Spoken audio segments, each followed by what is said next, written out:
میرے چینل میں آپ کا استقبال ہے۔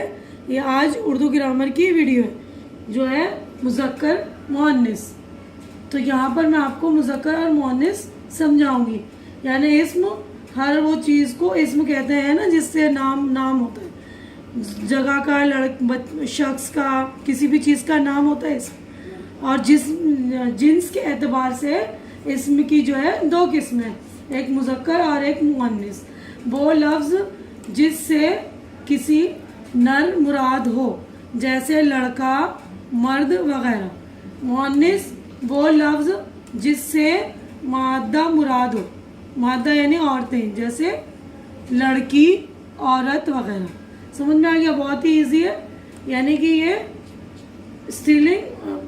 پلنگ استریلنگ ہے نا، مسکولائن فیمینائن۔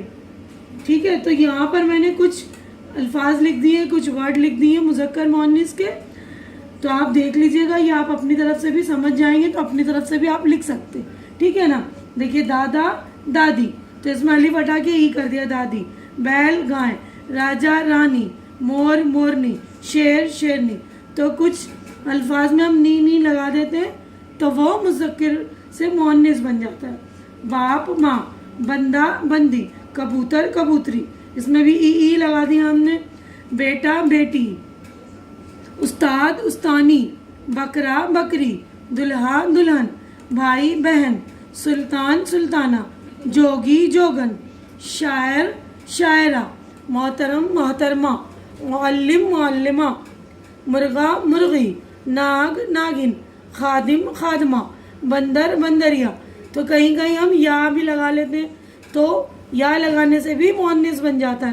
اب مالی مالن، آخر میں نون لگا لیتے ہیں، جیسے ناگ ناگن، مالی مالن، ٹھیک ہے نا۔ گھوڑا گھوڑی، کسی لفظ میں صرف ای لگا دیتے ہیں، چھوٹی ہے، تو وہ مذکر سے مؤنث بن جاتا ہے۔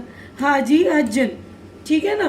تو آپ یہاں پہ سمجھ گئے ہوں گے کہ کہیں ہم آ رہتا ہے تو ای لگا دیا، ساکن لفظ ہے تو نی لگا دیا، اور کہیں کبوتر ساکن لفظ ہے ای لگا دیا، تو نون لگا کر بھی جوگی جوگن، ناگ ناگن ہے نا، اسی طرح مالی مالن بن سکتا ہے۔